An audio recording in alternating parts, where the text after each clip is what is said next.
Hello, welcome to Lecture 302, Thermodynamic Equilibrium Constant. Now, in addition to Kc and Kp, we also run into the thermodynamic equilibrium constant K. It is different than Kc and Kp in that it is unitless. Kc, remember, is equilibrium constant using concentrations. Kp is equilibrium constant using pressure units, like atmospheres. So recall that the delta G0 is the change in Gibbs energy when the materials are in standard state. It can be found directly in tables at a temperature of 298 K. And it applies when all the substances involved are in their standard states. For example, if they're concentrations, they're in moles per liter, or if they're in pressures, they're 100 kilopascals of gas pressure. Now, delta G0 may be obtained at any temperature provided the substances are in their standard states using an equation that we've used before, where delta G0 for a system equals delta H, or enthalpy change for a system, minus the temperature times the entropy change for a system, all under standard conditions. Now, notice delta H system and delta S system from the following graph are just about temperature independent. And that you can see that the lines are almost horizontal. So for our purposes in this course, we're going to assume they are temperature independent. But delta G, on the other hand, is not temperature independent. It depends on temperature. Hence the use of T in this equation to find delta G system. Now, every gas in these examples and concentrations will be in standard states. So the pressure of gases will be in atmospheres and the concentrations will be in moles per liter. Capital M, symbol for moles per liter. So once delta H system and delta S system are calculated at 298 using a thermodynamics table, Appendix D in your textbook, we can find delta G of the system by substituting the values for delta H system and delta S system in this equation. So we're going to subtract the entropy change multiplied by the temperature from the change in the enthalpy of the system.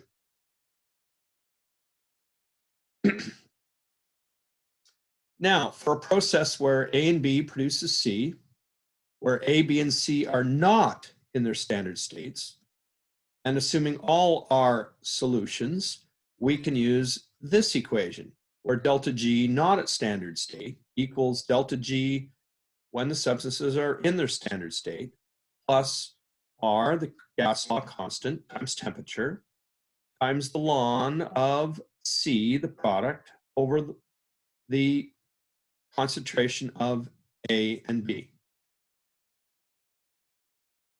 Now, at equilibrium, delta G is always equal to 0. And K is always equal to the concentration of C divided by the concentration of A divided by the concentration of B. Now, when not at equilibrium, heat is being given off or absorbed. And this equation can be used to calculate K, where K equals E to the power of minus delta G0 divided by RT. When we arrange this equation, we can arrive at the value for the ln of K by dividing both sides by RT. Ln of K equals minus delta G0 divided by RT. So K will equal E the power of delta G naught over RT. So we are now going to address relative activities. So K is used in thermodynamics, and K is a unitless value. found by using effective partial pressures or activity, using a reference point for pressure of 1 atmosphere or 100 kilopascals, or by using the ratios of effective concentrations or activities to a reference concentration activity of 1 mole per liter. These ratios are commonly called relative activities. So an activity of a substance measures the effectiveness that the substance has in influencing the position of an equilibrium. So if we take a look at this example where we have an equilibrium between nitrogen monoxide, dinitrogen monoxide, and nitrogen dioxide in equilibrium, recall that the higher the activity of NO, this substance, the higher the effective concentration of NO, and the more the equilibrium is pushed to the right. So the relative activity of the substance is equal to the activity of the substance relative to a standard state activity. In this case, if it's concentration, it will be divided by 1 molar or 1 mole per liter. And if it's a gas, that's where you're given a pressure. If the pressure is in kilopascals, you're going to divide it by 100 kilopascals. If the pressure is in atmospheres, you're going to divide the pressure by 1 atmosphere to find the relative activity. So let's get a better understanding of activities. So a relative activity is how a substance influences the value of the equilibrium. So in this example I'm going to give you, suppose you had 200 people participating in activity like filling sandbags during a potential flooding season. But 20 people are really exhausted, so only 180 people are actually doing the work. Now, in this example, the effective number of workers would be 180, despite the fact 200 are present. So the relative activity would be 180 over 200, which mathematically is equal to 18 over 20, which is 9 over 10, which is 0.09. 0.9 is the relative activity.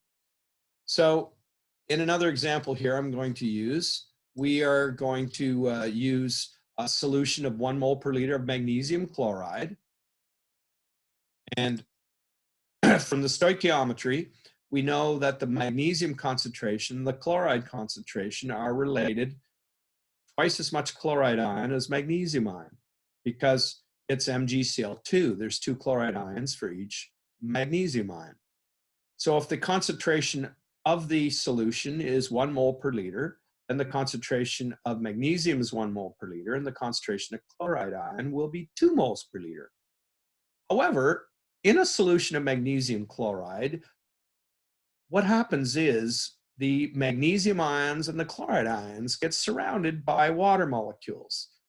Depending on the size of the ion, you will have varying numbers of ions of water molecules surrounding them. In this example I'm citing here is potassium chloride. The chloride ion has the positive parts of the water molecules attract to them, the hydrogen, and the potassium ions have the negative part of water, H2O, so the hydrogens are the whites, the oxygen is the red, and the surrounding of these ions by water molecules influences the activities of these ions. And each ion has its own, has different numbers of water molecules that are actually surrounding them, affecting their activities in different ways.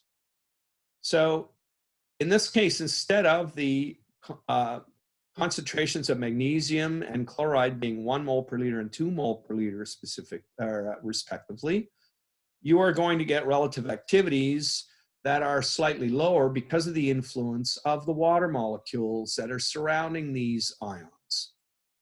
And the effective concentrations are dropped to 0.9 moles per liter and 1.8 moles per liter for the magnesium ions and the chloride ions. So if we are going to measure the relative activity of magnesium ions, given these effective concentrations, we would take the 1.8 moles per liter and divide it by 1 mole per liter, the reference standard, and get a value of 1.8. and we'd get a chloride ion relative activity of 0.9 divided by 1 mole per liter to get 0.9. So some ions are taken out of the game again by those ion-to-ion interactions and by the water's influence as well. So these effective concentrations are called activities. Now, if solutions are sufficiently diluted, what happens is the stoichiometric concentrations and the effective concentrations or activities will be almost the same. So note, in this particular course, we will be using systems where the activities are considered to be equal to the concentrations or partial pressures in order to simplify things. So the effective or active concentrations will be, and stoichiometric concentrations will effectively be treated as being equal. So in an example we can look at the partial pressure of oxygen in air as 20.9 kilopascals. The relative activity of oxygen in air is going to be the activity of oxygen equal to 20.9 kilopascals divided by the reference pressure, which is 100 kilopascals. So that's going to equal 0.209. Notice that the kilopascal units cancel. So oxygen in this case has less influence on the equilibrium than oxygen at 100 kilopascals because the relative activity is less than 1. Now another example, if I have a 3.2 mole per liter solution of sulfuric acid, the relative activity of the sulfuric acid would be 3.2 molar divided by 1 molar, which is still 3.2. Again, the units molarity cancel in this case. The sulfuric acid with its concentration influences equilibrium more than the sulfuric acid with a concentration of 1 mole per liter. Concentrated solutions have greater relative activities because the probability of collisions is higher when there's more particles present. So pure liquids like water or sodium chloride crystals in a solid are assigned relative activities equal to 1. What this means is they do not influence equilibria when they're in heterogeneous equilibria. So now what we're going to do is look at an equilibrium of nitrogen monoxide, dinitrogen oxide, and nitrogen dioxide. Here we have an equilibrium. And we can establish that Kp is going to equal the partial pressure of N2O gas times the partial pressure of NO2 gas divided by the pressure of NO gas cubed. Now, the units will be atmospheres times atmospheres divided by atmospheres cubed. So the equilibrium constant is equal to the activity of NO2 times the activity of N2O divided by the activity of NO cubed. And again, we're going to use a reference pressure of an atmosphere. So notice that the pressures all cancel because we have atmospheres divided by atmospheres in each case. So that's one of the benefits that the equilibrium constant K has over Kc and Kp, no units. Now K can also be calculated using relative activities. Without using relative activities, you can calculate delta G0 from delta H0 and delta S0, but simply by using thermodynamic data. Once we know delta G0 and we know temperature and we know R, we can calculate the equilibrium constant K.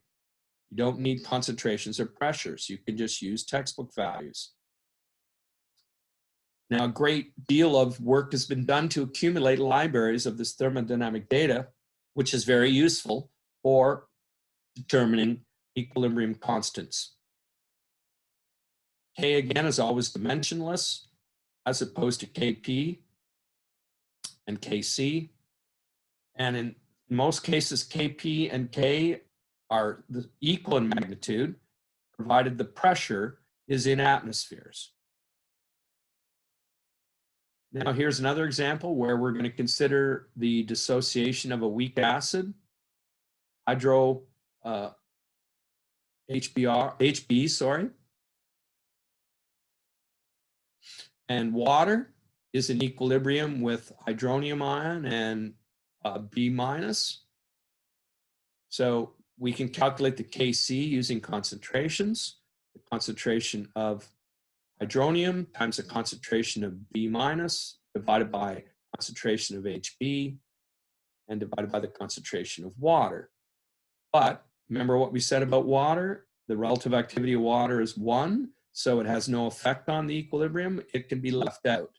So when we drop the concentration of water from our expression, we simply arrive at a value for K of activity of hydronium ion times activity of B minus divided by the activity of Hb times the activity of H2O. So the reference quantities, again, are 1 mole per liter when we're calculating K using concentrations. And in each case, they're 1 mole per liter. And the activity of water being 1 can be taken out. So in this case, K has the same numerical value as Kc, but without units. So the square brackets can be kept. Or in this case, K will be equal to the activity of hydronium times the activity of B minus ion divided by the activity of Hb. And Kc will equal K if the concentrations are in moles per liter. So in a heterogeneous equilibrium, when all reactants and products are gases, the system is homogeneous because there's only one phase. And a heterogeneous system is one where there's a mixture of different states. The final equilibrium presence or position does not depend on the amounts of solids present or liquids present, since the concentration of pure solids and pure liquids are intrinsic properties and have relative activities of 1. So the activities of pure solids and liquids are not included in the equilibrium expressions for the reactions in heterogeneous equilibria. So an example of heterogeneous equilibria here, we have calcium carbonate solid in equilibrium with calcium oxide solid and carbon dioxide. This is one way that we can take limestone rock and make lime out of it. We can thermally decompose it and establish that equilibrium. So we have a container here with showing the amount of calcium carbonate and the amount of calcium oxide, and we have CO2 gas. And notice over time, the quantity of calcium carbonate has changed, it has decreased, the quantity of calcium oxide has increased, but yet the amount of CO2 in the container is still the same. So it has had no impact on the equilibrium, the quantities of the two solids here. The amount of CO2 does not depend on those quantities because the activities of those two substances being solids are given values of 1. K doesn't depend on those values of 1.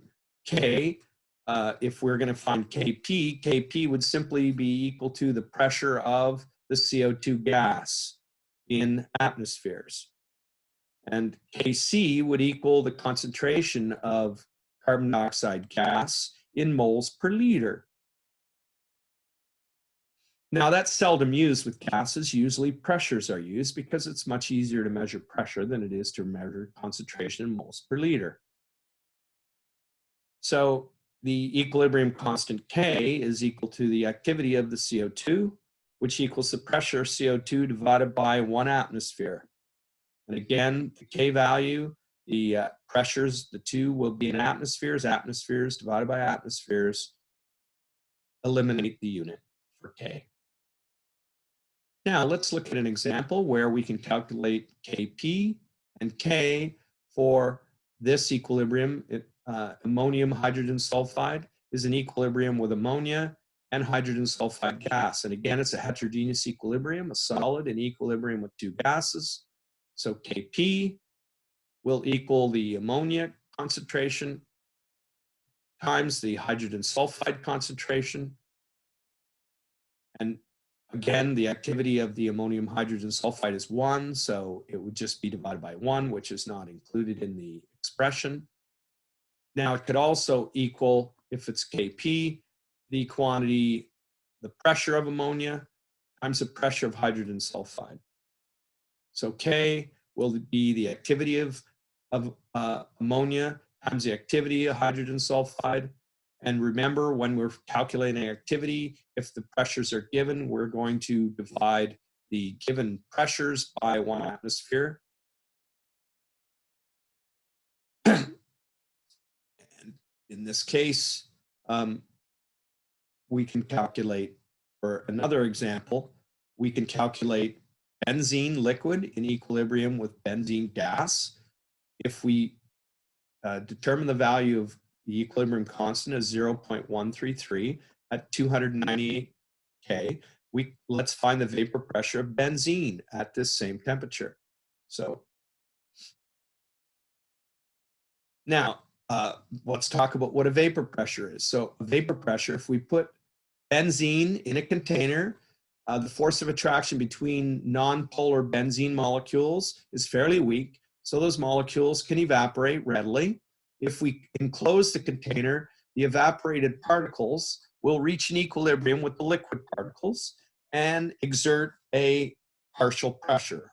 In this case, if it's just benzene in the container, the total pressure will be equal to the pressure of the benzene. Nothing else is present there. So the liquid, again, is in equilibrium with the vapor, and that's why we call the pressure exerted by the vapor pressure. So equilibrium constant K will be the activity of the benzene gas, which equals the pressure of the benzene gas divided by 1 atmosphere. In this case, we know the value of K, 0.133, and that's going to equal the pressure of the benzene gas divided by 1 atmosphere. We can cross multiply and solve for the pressure of benzene gas is simply 0.133 atmospheres. Now we're going to talk about the reaction quotient and how we can use it to determine if the equation is in equilibrium. So the reaction quotient K takes on the same form, or Q, sorry, takes on the same form as K, only when Q and K are equal. And that happens when equilibrium exists. So when we calculate Q, it enables us to tell if the system is at equilibrium or whether or not the system has to shift from right to left or left to right to establish an equilibrium. So now, as we said, when Q and K are equal, the system's at equilibrium. But when Q is greater than K, that means there's too much product. So the reaction will shift left to establish the equilibrium. If Q is less than K, there is too much reactant and the reaction will shift to the right to establish the equilibrium. So that's really the value of Q. So let's look at an example here. We have A and B in equilibrium with C potentially. The system could be shifting and might not be at equilibrium. So we do know that we can calculate Q the same way as we can calculate K by taking the activity of C, since it's a homogeneous equilibrium, divided by the activity of A, divided by the activity of B. So K will happen when the activity level of C at equilibrium is divided by the activity of A at equilibrium divided by the activity of B at equilibrium. So when the system's at equilibrium, those two values are equal, of course. So let's apply that in this situation. We have an equilibrium between hydrogen gas and iodine gas. They can combine and make hydrogen iodide gas in the ratio 1 to 1 to 2. Notice the color scheme I've used. So the problem is you're given an equilibrium, a mixture, sorry, that contains a certain number of moles of hydrogen iodide, hydrogen and iodine gas. Notice I didn't call it an equilibrium mixture because we don't know if it's at equilibrium. We're going to figure that out. So the equilibrium constant we do know is 50.5 at a temperature of 721 K. So let's see if the system is at equilibrium. So to do that, notice the container is a 2-liter container. So we're going to take all our molar quantities that we're given, hydrogen iodide, hydrogen, and iodine, and divide them all by 2 liters to arrive at activities of the hydrogen iodine and hydrogen iodide. So now we can calculate Q. Q is going to be equal to hydrogen iodide squared, the activity, divided by the activity of iodine, divided by the activity of hydrogen. So here's the mathematical expression, and we're going to put those values in the expression, mathematically square the top term, divided by both bottom terms, and it equals 1.3. Now, we know the Kc was given as 50.5. 1.3 is much smaller than 50.5. So if we're going to reach equilibrium, we have to make the product side bigger.